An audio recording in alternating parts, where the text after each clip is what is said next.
Yang terkasih, pada umumnya jumlah umat yang hadir pada ibadat Jumat Agung lebih banyak daripada yang hadir pada malam Paskah atau Minggu Paskah. Konon menurut petugas dalam 2 menit saja kuota pendaftaran untuk hadir dalam ibadat Jumat Agung sudah penuh. Ada komentar bahwa minat orang Katolik merenungkan misteri penyelamatan dan penghormatan pada salib Yesus jauh lebih besar daripada konser seorang artis ternama internasional yang membutuhkan waktu lebih dari 2 menit untuk fully book. Ada orang lain juga komentar, karena banyak orang yang mengalami hidupnya masih berada di Jumat Agung, masih dekat dengan penderitaan, maka masih cenderung untuk segera ikut Jumat Agung. Padahal puncak liturgi gereja adalah upacara yang terpenting adalah Paskah, di mana Yesus bangkit setelah wafat di Jumat Agung. Bahkan Paskah lebih penting daripada Natal dalam urutan kepentingan liturgi. Setiap manusia bisa lahir, Natal, dan bisa mati, Jumat Agung, tetapi manusia tidak bisa bangkit tanpa campur tangan Allah secara langsung. Hanya Yesuslah yang bisa bangkit dari mati untuk membangkitkan kita semua agar kita dapat menikmati hidup abadi. Saudara-saudari yang terkasih, selama masa pandemi COVID-19 ada beberapa kisah tentang keluhan dari kelompok lansia di gereja, di suatu paroki yang tidak mengizinkan lansia hadir secara langsung merayakan Ekaristi di gereja dengan alasan kesehatan, karena memang ada prosedur kesehatan yang menyatakannya. Ada yang kecewa tak terhingga, ada yang menerima. Tapi yang kecewa sampai berkomentar, bukankah misa untuk setiap orang, tua dan muda? Mengapa lansia tak diizinkan ikut misa di gereja? Sepertinya rahmat Allah dibatasi. Saudara-saudari yang terkasih, Injil Yohanes hari ini menceritakan bahwa realita dan warta kebangkitan ternyata dialami pertama kali oleh seorang wanita yang pada waktu itu termasuk kelompok marginal dengan double minoritas.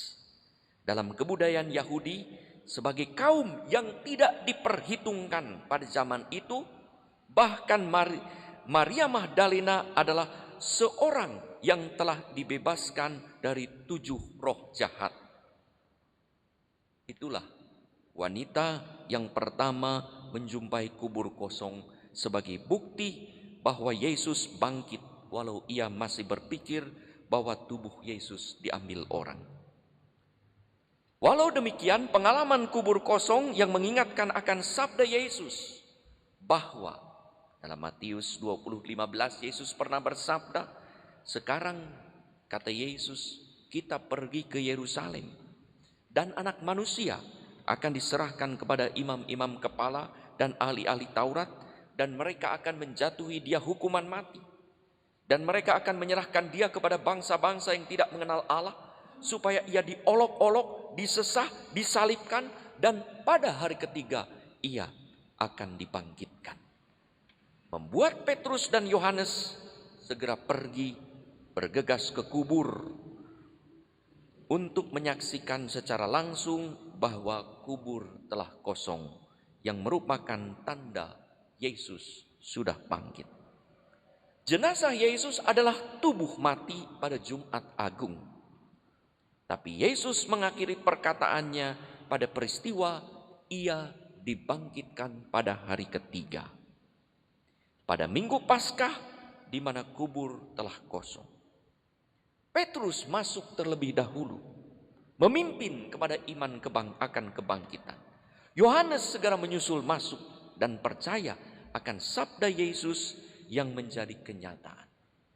Bayangkan, Petrus sang batu karang yang ditunjuk oleh Yesus sebagai pemimpin gereja, dan Yohanes sang murid terkasih mendapat berita kubur kosong, suatu tanda Paskah telah terjadi justru dari seorang wanita yang dianggap marginal dalam kehidupan iman, tetapi sungguh mengasihi Yesus karena mengalami ditebus dari dosa. Dialah wanita dengan minoritas ganda pada waktu itu yang pertama menyaksikan kubur kosong dan menjadi pewarta-pewarta pertama akan kebangkitan Tuhan. Saudara-saudari yang terkasih, Injil dengan jelas tidak mengecualikan siapapun, bahkan tidak mengecualikan mereka yang dikecualikan dalam kebudayaan Yahudi, anak-anak dan perempuan.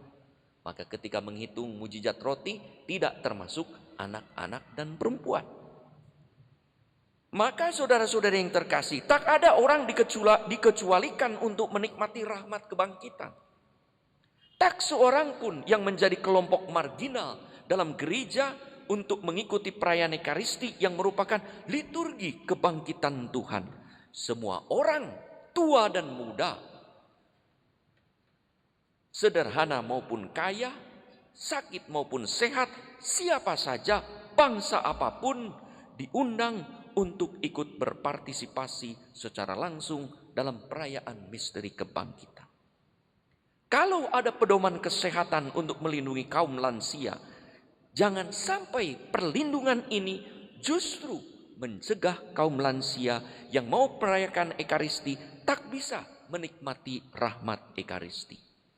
Prosedur kesehatan harus tetap dijaga, tetapi cara kreatif yang penuh belas kasih untuk memungkinkan lansia pun bisa perlu dicari.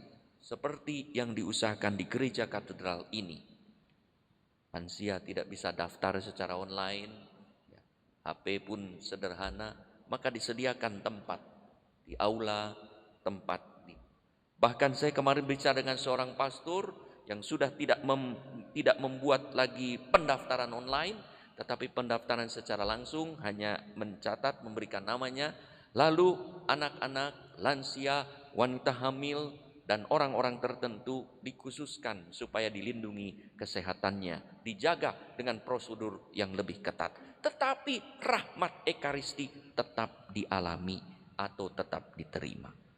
Liturgi gereja dan rahmat misteri iman, kebangkitan Tuhan, penebusan dosa manusia ditawarkan bagi semua orang. Demikian juga rahmat kebangkitan dibagikan untuk semua orang. Tak ada satu orang pun sekalipun berdosa dikecualikan dari Ekaristi atau kegiatan liturgi lain. Justru dosa tanpa penyesalan kitalah yang sering mengecualikan kita hingga kita tak dapat menikmati rahmat penebusan dan sukacita kebangkitan seperti yang ditawarkan oleh Tuhan. Kalau pada Paskah ini belum ada sukacita dan pengalaman penebusan, bisa jadi kita sendirilah yang mengecualikan diri dari rahmat Allah karena kita masih punya ganjalan, masih punya kemarahan, masih punya dendam, masih punya penyesalan yang dalam, masih punya penyesalan akan kegagalan, pengalaman luka dan duka pada Jumat Agung belum dipulihkan tanpa mau beranjak pada Minggu Paskah kebangkitan Tuhan. Mari saudara-saudari yang terkasih, jangan mengecualikan diri dengan halangan-halangan kita untuk menikmati rahmat Allah yang ditawarkan melalui gerejanya. Mari kita tinggalkan Jumat Agung, karena untuk itulah Yesus datang menebus kita, menghapus segala penderitaan dan kesulitan karena akibat dosa kita. Dan mari bersama dengan kebangkitan Tuhan melangkah ke Minggu Paskah yang memberi harapan dan membawa sukacita.